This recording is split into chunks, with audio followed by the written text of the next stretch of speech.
Hello everyone, एक बार फिर से स्वागत है आप सभी का आपके अपने चैनल जीएस बाय शुभा में। कैसे हैं आप सब लोग?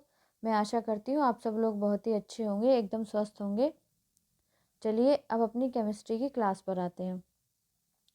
तो सबसे पहले तो मैं आप सब लोगों से माफ़ी चाहूँगी क्योंकि पिछली 2-3 दिन से हमारी जो केमिस्ट्री की क्लास है कि किसी कारणों से वो नहीं हो पा रही है। कुछ रीज़न्स हैं जिस वजह से जो हमारी क्लास है वो नहीं हो पा रही है। बट अब से क्या है, अब से ये जो केमिस्ट्री की क्लास है ये कंटिन्यू रहेगी। एक भी दिन आपकी क्लास मिस नहीं होगी, ठीक है। तो हम जो टॉपिक पढ़ रहे हैं मैटर, उस टॉपिक की आज ये 10वीं क्लास है। तो आज हम जो हमारा टॉपिक है मैटर पदार्थ, उसमें हम क्या पढ़ने वाले हैं, उसके अंदर क्या पढ़ने वाले हैं, चलिए वो जानते हैं। तो उसके अंदर हम आज क्या पढ़ेंगे, आज हम पढ़ेंगे उसके अंदर लेटेंट हीट के बारे में। पदार्थ की जो गुप्त ऊष्मा होती है वो क्या होती है किसी भी पदार्थ की, उसके बारे में हम डिटेल में जानेंगे। चलिए स्टार्ट करते हैं।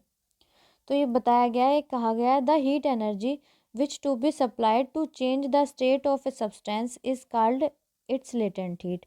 अब हम गुप्त ऊष्मा किसको कहते हैं? गुप्त ऊष्मा होती क्या है? जो किसी भी पदार्थ की अवस्था बदलने के लिए जो ऊष्मा ऊर्जा देनी पड़ती है तो वो गुप्त ऊष्मा कहलाती है, या फिर उसे हम गुप्त ऊष्मा कहते हैं। देखिएगा, ऐसे समझिएगा, जैसे ये क्या है, एक सॉलिड क्यूब है, आइस की क्यूब है, ठीक है।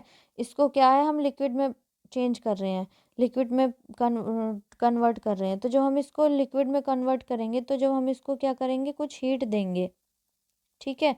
तो ये क्या है, सॉलिड से जब लिक्विड में चेंज होगी, सॉलिड से लिक्विड में चेंज होगी, तो सॉलिड से लिक्विड में चेंज करने के लिए जो हमको ऊष्मा चाहिए होती है, जो हमको एनर्जी चाहिए होती है, तो उसको हम क्या बोलते हैं, उसको हम लेटेंट हीट बोलते हैं। क्या बोलते हैं?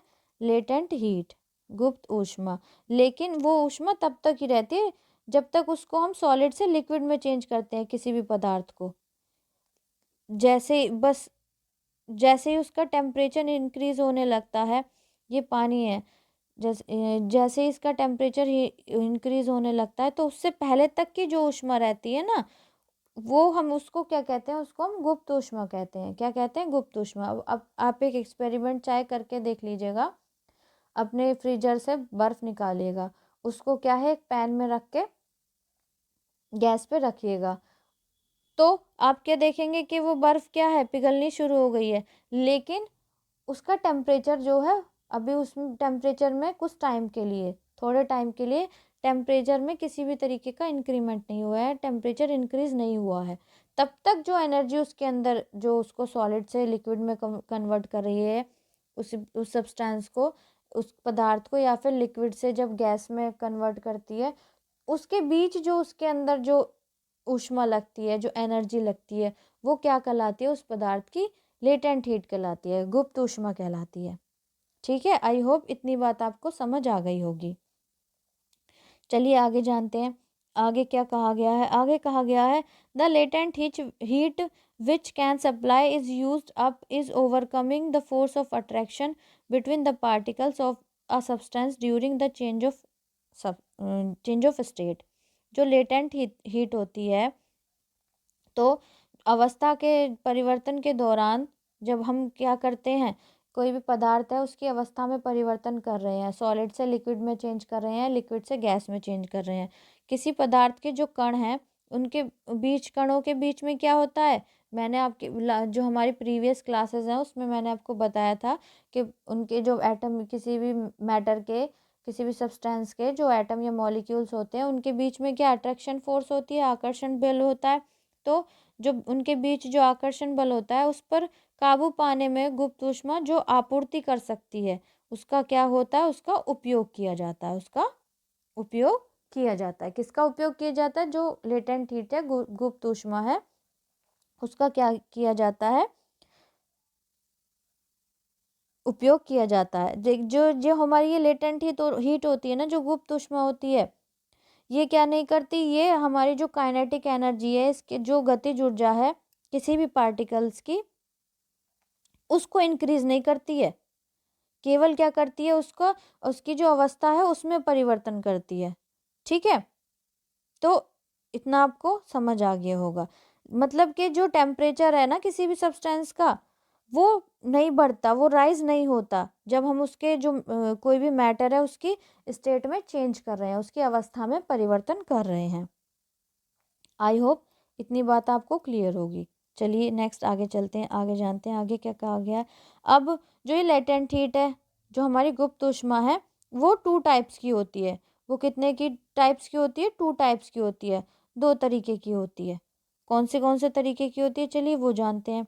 एक तो होती है लेटेंट हीट ऑफ फ्यूज़न, जिसको हम हिंदी में क्या कहते हैं? संलयन की गुप्त ऊष्मा। किसकी गुप्त ऊष्मा? संलयन की गुप्त ऊष्मा। और दूसरी होती है लेटेंट हीट ऑफ वेपराइजेशन, वाष्पीकरण की गुप्त ऊष्मा। अब जो ये पहला आता है जिसको हम क्या बोलते हैं? लेटेंट हीट ऑफ फ्यूजन, संलयन की गुप्त ऊष्मा। तो ये कब यूज में आती है? जब हम किसी भी सॉलिड को लिक्विड में चेंज करते हैं। किस में चेंज करते हैं? लिक्विड में चेंज करते हैं। और जो ये वाष्पीकरण की गुप्त ऊष्मा होती है, वेपराइजेशन की, जब हम किसी भी लिक्विड को गैस में चेंज करते हैं, उस दौरान यूज़ होती है। जब हम किसी भी लिक्विड को किस में कन्वर्ट करते हैं? गैस में चेंज करते हैं, गैस में कन्वर्ट करते हैं। कहने का मतलब ये है, कोई भी पदार्थ है, कोई भी मैटर है, ठीक है, उन उसके जो कण हैं, तो उनके बीच में जो अट्रैक्शन फोर्स है, फोर्स ऑफ अट्रैक्शन है, तो वो क्या है?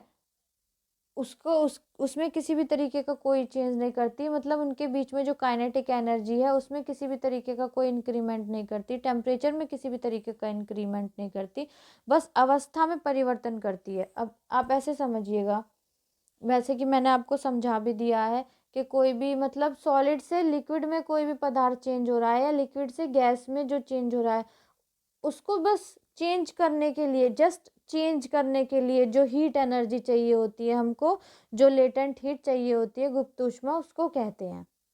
ठीक है, तो ऐसा करते हैं, आज की क्लास इतनी ही रखते हैं। कल की क्लास में हम क्या जानेंगे? कल की क्लास में जो कंप्लीट डिटेल में है, जो लेटेंट हीट ऑफ फ्यूज़न है और लेटेंट हीट ऑफ वेपराइजेशन है, इनके बारे में डिटेल में कंप्लीट पढ़ लेंगे। तो आप इस जो मैंने आपको बताया है इसको इसलिए इस क्लास छोटी रख रही हूँ क्योंकि समझ में नहीं आएगा। जो बिल्कुल बेसिक से पढ़ रहे हैं ना, उनको लेटेंट हीट के बारे में अगर सारा करवा दूंगी एक ही क्लास में तो समझ में नहीं आएगा। जो मैंने बताया है इसको अपने दिमाग में एक बार सेट कीजिएगा, फिर कल की क्लासेस में, जो आने वाली हमारी क्लासेस हैं, लेटेंट हीट के बारे में आपको अच्छे से कंप्लीट समझ आ जाएगा। लेटेंट हीट के बाद में, जब हमारा लेटेंट हीट कंप्लीट हो जाएगा, फिर हम उसके बाद में सब्लिमेशन के बारे में पढ़ेंगे। ठीक है गाइज, तो हम ऐसा करते हैं, आज की क्लास यहीं तक रखते हैं। आपकी आज की क्लास आपको कैसी लगी है कमेंट में ज़रूर बताइएगा। अगर अच्छी लगी है तो प्लीज़ क्लास को लाइक भी कीजिएगा और बच्चों को भी, आपके साथी जो हैं उनको शेयर भी कीजिएगा, ताकि और बच्चे भी इस चैनल से जुड़ सकें।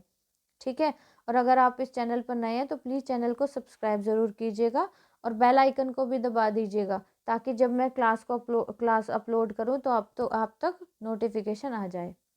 तो आज की क्लास इतनी ही रखते हैं, मिलते हैं कल की क्लास में, तब तक के लिए थैंक यू वेरी मच।